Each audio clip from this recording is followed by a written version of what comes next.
공시족 40만 시대 대한민국 최고 강사의 적중 강의를 만나보니까 공무원 시험 합격의 길로 여러분을 초대합니다. 노량진 특강!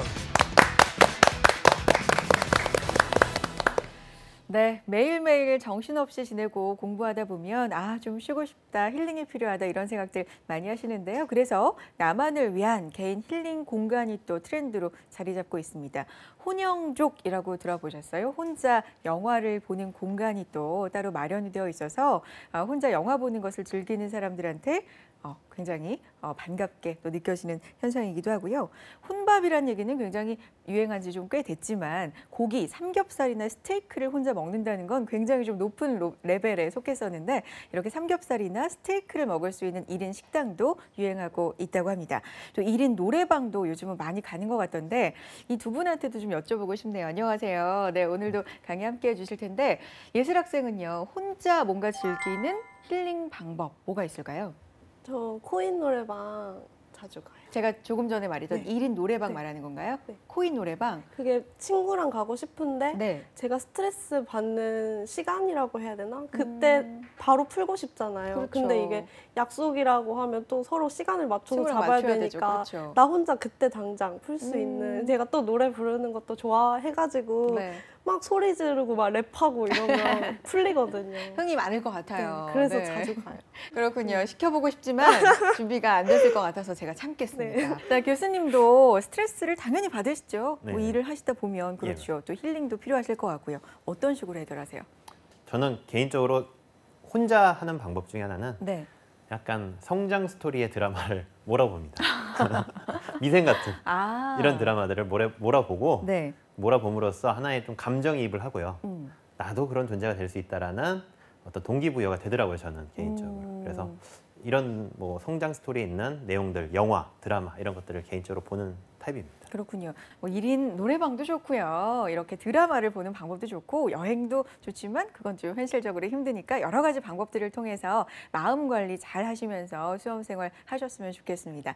자, 감각적인 강의가 돋보이는 윤세훈 교수님의 행정학 강의 지금부터 박수로 청해 드릴게요.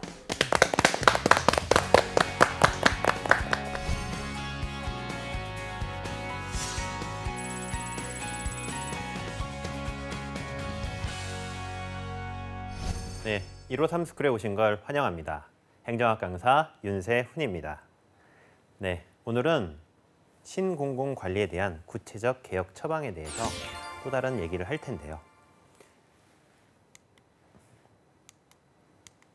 자, 오늘의 콘텐츠를 잠깐 설명드리도록 하겠습니다. 자, 두 번째 얘기예요. 구체적 개혁 처방. 그리고 민간 위탁입니다. 정부가 가지고 있던 영역들을 신공공관리는 어떻게 한다고 그랬죠? 민영화시키거나 시장화시켜서 많은 것들을 넘긴다고 그랬죠. 직접 하지 않는다. 그래서 직접 하지 않는다 이런 얘기를 노젓기보다 방향을 잡는다 이런 얘기를 했었습니다. 그리고 이렇게 방향 잡는 데에서 가장 중요한 부분이 민간에 넘기는 민간 위탁에 대한 얘기들입니다. 오늘은 민간 위탁의 다양한 종류 그리고 그 방식들에 대해서 공부를 할 겁니다. 자, 그런데요. 오늘의 부제가 또 있습니다. 내게 허락된 세상이니까. 자, 우리 관교 학생은 나중에 경찰이 되면 어떤 일을 하고 싶어요? 경찰 사회를 위해서? 사회를 위해서? 네네. 저는 일단 경찰도 여러 가지 일을 하잖아요. 네. 뭐 순찰도 돌고, 근데 저는 그중에 이제 고속도로 순찰대를 가서 이제 고속도로 위에서 그 펼쳐지는 그런 음주운전이라든지 그런 거를 꼭 잡아내고 싶습니다. 네. 정말 좋은 말씀인 것 같아요. 제가 이렇게 질문할 때 예슬 학생이 눈이 이게 반짝반짝했습니다. 뭘 나는 준비할까? 자, 그래서 우리 예슬 학생은 어떠세요? 나중에 공직에 가시면 어떤 일을 사회를 위해서 하고 싶은가요? 저희 아빠도 예. 공직에서 계시는데 네. 되게 청렴하게 하시거든요. 사실 공직이라는 것도 부패가 아예 없을 수는 없잖아요. 그래서 저도 그 제 실력으로만 인정받아서 그런 일을 네. 멋지십니다. 그것도 정말.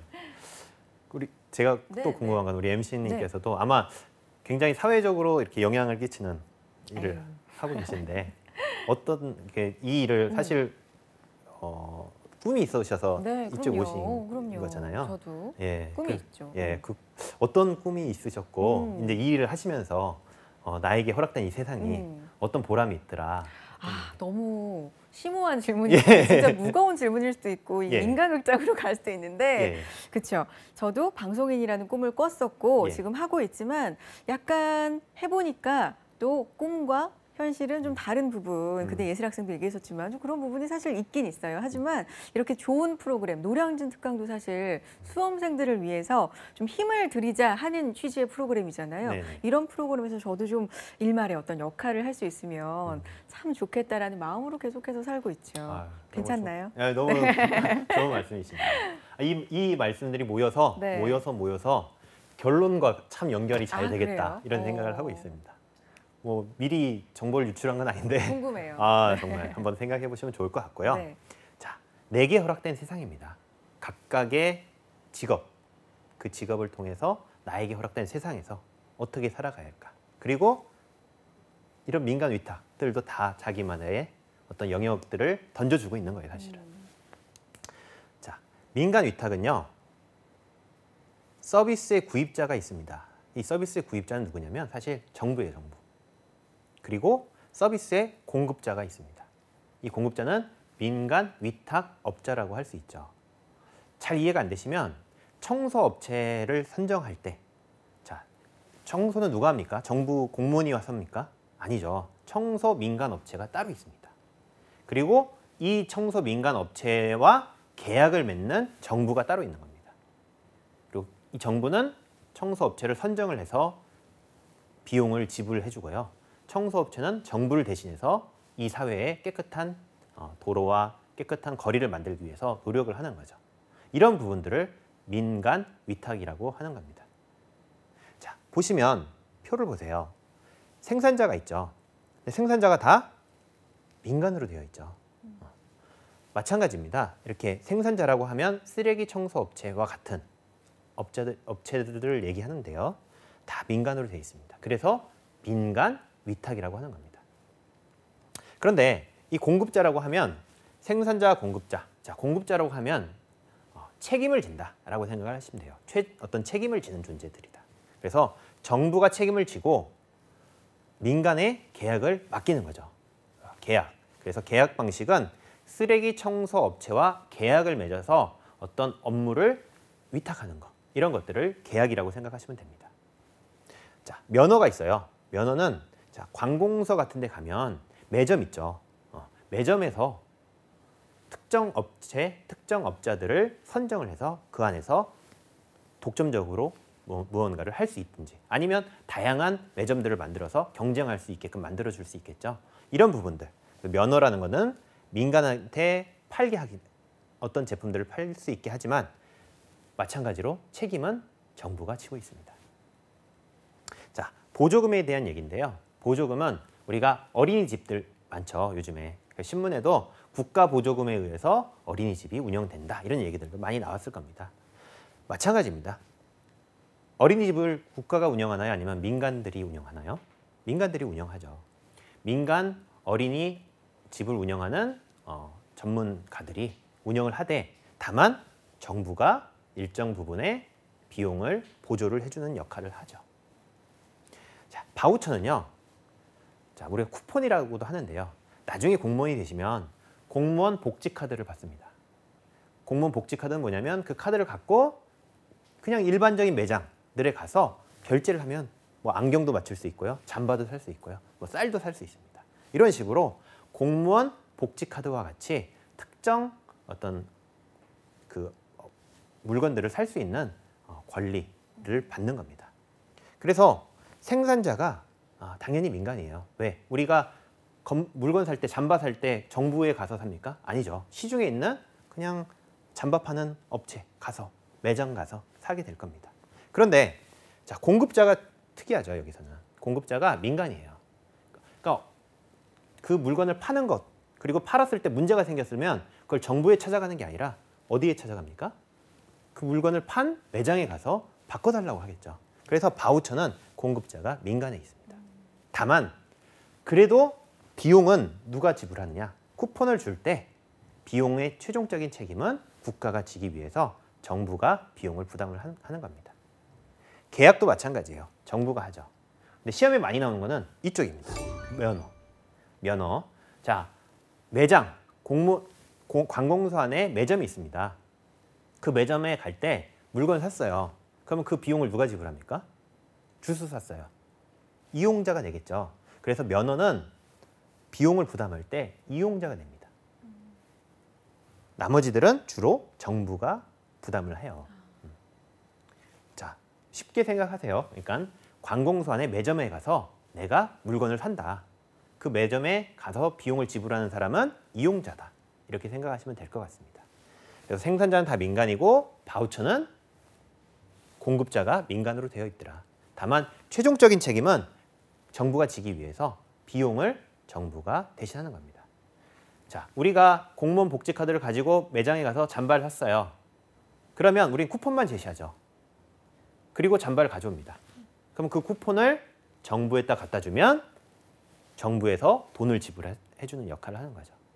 이런 것들은 사실 많은 우리가 이용하는데 많이 이용되는데요. 텔레콤 카드, 전화 카드들 있죠. 혜택 받는 카드들, 통신사 카드들 있습니다. 그 카드들이 보통 바우처라고 생각하시면 돼요. 우리가 매점 가서 그 편의점 가서 결제하고 할인을 받죠. 그러면 그 돈은 할인받은 돈은 통신사에 가서 돈을 받아오는 거죠. 그런 역할을 하는 것들이 이제 바우처라고 생각하시면 됩니다. 자, 민간 위탁에 대한 기출문제 첫 번째인데요. 자, 보조금 방식. 보조금은 민간 조직 개인의 서비스 제공 활동에 대하여 재정 또는 현물로 지원하는 방식이에요. 그래서 보조금을 준다 생각하시면 단순하게 그냥 이해하시면 됩니다. 뭐 특별히 어려운 게 아니고요. 재정적으로 현물로 혹은 지원하는 방식이에요. 그런데 자, 보조금은 왜 주느냐가 중요한데요. 내가 정부가 잘 하지 못하는 영역이 있기 때문에 돈을 주고 잘 하는 애들이 알아서 잘 해봐. 이런 얘기를 하는 겁니다. 정부가 어린이집을 잘 운영할까요? 그것보다는 어린이 교사 자격증이 있는 분들이 더 잘하겠죠. 그래서 그런 분들에게 돈을 줄 테니 너희들이 알아서 재량껏 한번 잘 해봐. 이런 얘기를 하는 겁니다. 그래서 보조금 방식은 공공 서비스에 대한 요건을 구체적으로 명시적으로 적시하기가 곤란하거나 서비스가 기술적으로 복잡한 경우, 그래서 정부가 알기가 굉장히 힘든 영역, 이런 부분에 대해서 돈을 주고 알아서 너희들이 한번 해봐. 이렇게 하는 부분들이 보조금이라고 생각하시면 되고요. 이 지문은 시험에 아주 많이 나옵니다. 그래서 이 부분들을 한번 기억을 하시면 좋을 것 같고요. 자, 3번을 한번 보세요. 3번. 계약 방식과 면허 방식. 자, 계약과 면허 방식은 모두 공공 서비스의 공급자, 모두 다 정부였습니다. 그리고 생산, 민간 기업의 재화나 서비스의 공급권을 부여한다. 자, 이게 생산이라는 얘기고요. 생산한다는 얘기는 아까 모두 다 생산자가 민간에 있었죠. 민간 위탁은. 그래서 민간 기업에 서비스 공급권을 부여합니다. 그리고 공급의 책임은 다 정부가 지는 거예요. 책임은 다 정부가 지고 공급은 누가 한다? 공급권은 민간 기업이 갖는다. 이 민간 기업이 갖는다라는 얘기를 생산자다 이런 얘기를 해요. 그런데 정부가 생산자에게 소요 비용을 직접 지불한다 이런 얘기가 있는데요. 비용 지불에서 아까 많이 나온다고 한 내용 중에 하나가 면허는 누가? 이용자들이 한다. 우리가 매점 가서 주스를 살 때 이용자가 돈을 내죠. 그래서 이와 같이 소요 비용은 정부가 하는 게 아니라 면허는 이용자가 하고 계약은 정부가 하는 겁니다. 그래서 틀린 얘기예요. 자, 이런 부분이 틀렸다는 얘기고요. 자, 계약 방식에 대한 얘기입니다. 계약 방식은 쓰레기 청소 업체를 우리가 선정하는 거와 비슷한 얘기예요. 그래서 기업 간 경쟁 입찰을 시킵니다. 가장 잘할 수 있는 업체들이 지원을 하고요. 그리고 가장 낮게 그러나 가장 효율적으로 할 수 있는 기업들을 선정을 하는 거죠. 그래서 경쟁 입찰을 통해 서비스 생산 주체를 결정을 하면 비용을 가장 적고 효율적으로 할 수 있는 기업들을 선정하게 되기 때문에 재정 부담을 경감시킬 수 있습니다. 정부의 예산을 줄일 수 있겠죠. 자, 그런데요. 면허 방식은 정부가 서비스 수준 및 요금 체계를 통제하면서도 서비스 생산을 민간 부분에 이양하는 장점이 있다 이렇게 나오는데요. 이런 부분의 특징들은 사실 면허 방식 외에도 다른 부분도 있지만 일단 면허 방식에 대한 일반적인 얘기라고 생각하시면 됩니다. 자, 계약 방식이 나왔어요. 민간 조직에게 일정 구역 내에서 공공 서비스를 제공하는 권리를 인정하는 방식이 있는데요. 이거는 계약 방식이 아니라 일정 영역에서 공공 서비스를 제공할 수 있는 거. 관공서에서 일정 영역이 있습니다. 그 특정 공간에서 주스나 과자를 팔 수 있게 해주는 거. 이런 것들을 뭐라고 할까요? 계약이라고 할까요? 면허라고 할까요? 면허라고 하는 겁니다. 면허라고. 그리고 그 면허의 다른 말로 프랜차이즈가 있습니다. 이 프랜차이즈는 사실 독점적으로 주는 거예요. 면허는 경쟁적으로 주는 걸 얘기하고 보통은. 그래서 우리가 프랜차이징 사업을 한다 이런 얘기를 하죠. 프랜차이징 사업을 한다는 게 뭐냐면 특정 권리를 주면서 어떤 영역에서 사업을 할 수 있는 권한을 주는 거죠. 그래서 마찬가지로 프랜차이즈 방식 혹은 면허 방식은 정부가 서비스 제공자에게 서비스 비용을 직접 지불하여 이용자의 비용 부담을 경감시키다 이렇게 나왔는데요. 면허는 누가 지불한다고요? 이용자들이 지불한다. 면허는 매점에 가는 이용자들이 돈을 주고 사오는 거다. 그래서 프랜차이즈 방식은 정부가 직접 비용을 부담하는 게 아닙니다. 그리고 시험에 굉장히 많이 나오고 있죠. 그래서 면허 기억하실 거는 누구다? 비용을 이용자들이 지불하고 있다. 이걸 갖고 계시는 게 굉장히 중요합니다. 그리고 특이하게 이 지문 가지고 오답을 많이 만들고 있어요. 그래서 기억을 하시면 좋을 것 같습니다. 자, 그리고 이제 바우처예요. 바우처는 공급자를 다양화합니다. 시중에 안경집들이 굉장히 많겠죠. 그럼 안경집들이 많은 공급자들이 있고요. 그 안에서 복지카드를 갖고 있는 사람들이 가서 어느 곳에서든 살 수 있게 만들어주는 거죠. 그래서 공급자를 다양화합니다. 공급자가 다양하다 된다는 얘기는 뭐냐면 공급자들 간의 경쟁을 할 수 있겠죠. 이 경쟁을 통해서 정말 좋은 제품을 만들고 좋은 서비스를 제공하기 위한 노력이 있습니다. 이런 노력들을 통해서 복지카드를 갖고 있는 사람들을 흡수하고 선택하도록 유도하려는 노력이 있겠죠. 그래서 바우처는 이런 노력 차원에서 도입된 겁니다. 자, 고객들로 하여금 공급자를 자유롭게 선택할 수 있도록 하여 경쟁을 촉진시킬 수 있겠죠. 그 과정에서 서비스의 질은 향상될 겁니다. 우리나라의 대표적인 제도로 방과후 수업과 주택 장기 임대 사업들이 있어요. 자, 방과후 수업 있죠. 여러 선생님들이 수업을 열고요. 그 안에서 방과후로 어떤 복지카드를 받은 사람들이 선택을 할 수 있어요. 근데 우리 예슬 학생은 방과후 수업에 복지카드를 받은 적이 있나요? 바우처? 없죠. 관규 학생은 어떠세요? 저도 없죠. 네. 그런데 있대요, 여기서. 왜 그럴까요? 보통은 이런 쿠폰들은 모든 사람들에게 제공하는 게 아닙니다. 공무원에게 제공하거나 혹은 경제적으로 약간의 도움을 줄 수 있는 친구들에게 제공을 하는 거죠. 그래서 방과후 수업에서 사실은 복지카드를 제공하고 수업을 듣는 친구들이 있는데 다만 그런 부분들은 개인적인 프라이버시가 있기 때문에 사후적으로 복지카드가 제공되고 사람들이 모르는 상태에서 방과후 수업을 받는 경우가 많죠. 그리고 주택 장기 임대 사업도 있는데요. 이런 임대 사업 역시도 사실 우리나라에 이런 주택 장기 임대 사업을 하는 주체들이 있습니다. 여러 군데가. 대표적으로 SH와 LH 주택공사가 있죠. 그리고 다른 여러 기업들이 있습니다. 사실. 그래서 이렇게 경쟁을 통해서 공급자 간의 경쟁을 통해서 그리고 약간은 임대 사업이라는 것도 재분배 그리고 사회적인 경제적으로 조금은 약자인 분들을 위해 도입되는 제도들이죠. 그래서 이 내용을 보시면 세 번째 5호를 세 번째 보시면 바우처 방식은 재분배 성격을 가지는 것으로 생산자가 아닌 소비자에게 지급되는 증서이다. 이런 얘기를 하고 있습니다. 자, 기출문제 두 번째인데요. 민영화의 유형에 대한 얘기입니다. 자, 자원봉사자 방식이에요. 서비스 생산과 관련된 현금 지출에 대해서만 보상받고 직접적인 보수는 받지 않는 방식이다. 그러니까 차비는 준다는 얘기예요. 차비는 주는데 다만 봉급은 안 준다. 이런 얘기를 하죠. 우리 광규 학생은 어떻게 자원봉사를 해본 적이 있으신가요? 네. 어떤 자원봉사를 해보셨나요? 양로원 같은 데 가서 예. 그 좀 몸이 불편하신 할머니들이나 할아버지들하고 얘기도 하고 밥도 좀 먹여드리고 네, 그런 봉사활동을 좀 했었습니다. 네, 맞습니다. 저도 자원봉사를 해본 적이 있었습니다. 근데 이거는 진짜 자원봉사가 아니었어요. 자, 공무원이 되기 위해서 면접이 있다. 그래서 자원봉사 해봐야지 해서 아시안게임 때 자원봉사를 해본 적이 있습니다. 우리나라에서 인천 아시안게임이 있었죠. 자원봉사를 갔었고요. 이 자원봉사를 하면서 다만 자원봉사 강사님이 이런 말씀을 하시더라고요. 자원봉사를 할 때는 이기적인 욕구에 의해서 시작을 해야 한다. 안 그러면 중간에 그만두게 된다. 이런 얘기를 하시더라고요. 그래서 정말 저는 이기적인 욕구로 갔는데 위원장상 탔습니다. 위원장상. 열심히 거기서 열심히 한번 해봐서. 왜?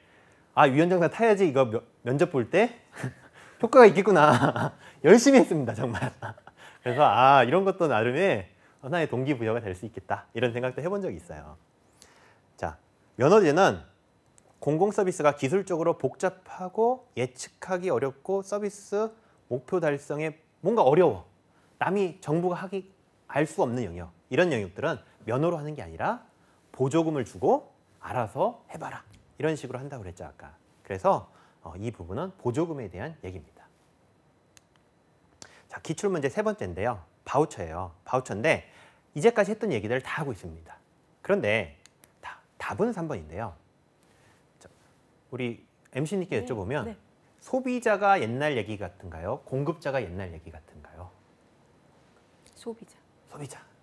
공급자예요? 공급자. 예. 과거에는 공급자 중심의 사회였어요. 그렇죠. 제가 자세히 여쭤봤어야 했는데 너무나 막연하게 여쭤봐서. 그래요. 그런데 오늘날은 소비자, 수요자가 중요시되는 사회입니다. 바우처는 옛날 제도일까요? 오늘날 제도일까요? 오늘날 제도입니다. 그래서 소비자가 아닌 공급자에게 선택권을 부여한다 이런 느낌이 아니라 공급자가 아닌 소비자를 강조하는 사회로 나가고 있고요. 만일에 바우처 제도를 모르고 전체적인 행정의 흐름을 좀 느끼신다면 3번이 이상할 수 있겠다. 이런 감각을 좀 느끼는 부분들이 중요한 것 같습니다. 자, 민간 위탁의 네 번째 얘기인데요. 자, 중요한 얘기예요. 제가 민간 위탁을 할 때 아무거나 다 넘기는 게 아닙니다. 국민에게 가장 중요한 부분은 국방, 치안들은 가지고 있어야 돼요. 그래서 국민의 권리 의무와 직접 관계된 사무는 정부가 갖고 있고요. 그 이외에 경쟁과 시장 영역이 강조될 수 있는 부분에 한해서 민간 부분에 위탁하는 겁니다. 따라서 민간 위탁에 대한 설명으로 옳지 않은 것은 국민의 권리 의무와 직접 관계된 사무를 위탁하는 게 아니라요. 이런 부분들은 위탁하지 않는다는 얘기입니다. 자, 오늘도 우리의 미생이 등장했습니다. 아무리 일찍 나가도요. 사실은 누군가가 활동을 하고 있어요. 정말 나는 오늘은 누구보다 일찍 일어나서 누구보다 열심히 생활해야겠지 했는데도 불구하고 이 사회에서는 누군가 열심히 뛰고 있습니다. 그리고 남들이 우리 보러 넥타이 부대니 일개미니 이런 얘기를 할 수도 있어요. 그런데 나의 일이 이 사회를 아무것도 변화시키지 못한다라는 느낌을 가질 수도 있습니다. 하지만 그 일은 오늘날 나를 있게 만든 일이고요. 여러 가지 우리 모두는 이렇게 나의 일을 위해서 처절하고 치열하게 오늘날 생활하고 있는 겁니다. 그런데 가끔은 왜 내가 이런 일을 해야 하는 걸까? 이런 생각을 할 수 있겠죠. 자, 그래도 이게 내 일입니다. 그리고 이 일을 위해서 지금 얼마나 열심히 활동을 하고 공부하고 계십니까? 그리고 이 일을 하고 싶어서 그 젊은 시절에 투자를 하고 얼마나 열심히 살아왔습니까? 내가 어떤 일에 치여서 너무나 힘들고 지친다. 그리고 그 꿈을 이뤘는데도 불구하고 그 안에서 뭔가 어려움이 있다라고 느낄 때 과거의 나, 정말 이 일을 하고 싶었고 이 꿈을 이루고 싶어서 노력했던 나의 모습들을 기억한다면 나의 조그만 노력이 이 사회를 변화시키지 못하는 것 같더라도 하나하나의 최선을 다하는 그 모습이 쌓여서 이 사회를 분명히 변화시킬 수 있을 거라고 확신합니다. 네, 오늘의 강의는 여기서 마치도록 하겠습니다.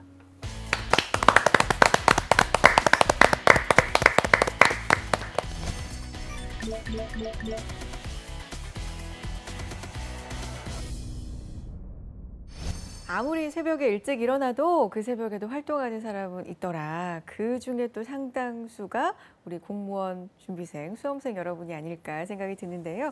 그 초심 잃지 마시고 공무원이 되셔서 정말 우리 사회를 밝게 만드는 그런 원동력이 되어주셨으면 좋겠습니다. 자, 오늘 강의 두 분 함께 해주셨는데 예슬학생 오늘 강의 어땠나요?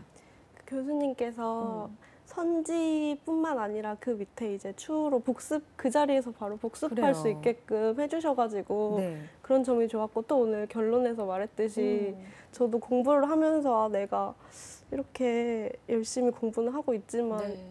좀 뭔가 막연한 생각이 들 때도 있는데 열심히 해서 저도 꼭 복지 카드를 받겠습니다. 그래요. 복지카드 받는 그날까지 화이팅. 네. 자, 노량진 특강 오늘도 마칠 시간이 됐습니다. 오늘 문을 열면서 힐링에 대한 이야기로 시작을 했었는데요. 한국인의 심리적인 온도가요. 너무 춥습니다. 영하 14도라고 하고요. 취업 준비생들은 이보다 더한 영하 17도라고 합니다. 정말 춥게 느껴지는데 봄은 왔지만 심리적인 온도는 왜 아직도 올라가지 않는 건지 참 안타까운 마음이 듭니다. 그런데요, 맛있는 것 먹기, 좀 푹 자기 이런 소소한 행복들 느끼시면서 힐링하시고요. 온도를 좀 느껴보는 한 주 하루하루 만드셨으면 좋겠습니다. 자, 오늘 강의 다시 듣고 싶다, 놓친 부분이 있다 하시는 분들은요. 유튜브와 한국직업방송 홈페이지 통해서 다시 보실 수 있거든요. 알찬 내용 놓치지 말고 챙겨가시기 바랍니다. 저희는 다음 이 시간에도 알찬 강의로 찾아뵙겠습니다. 함께해 주신 여러분 고맙습니다.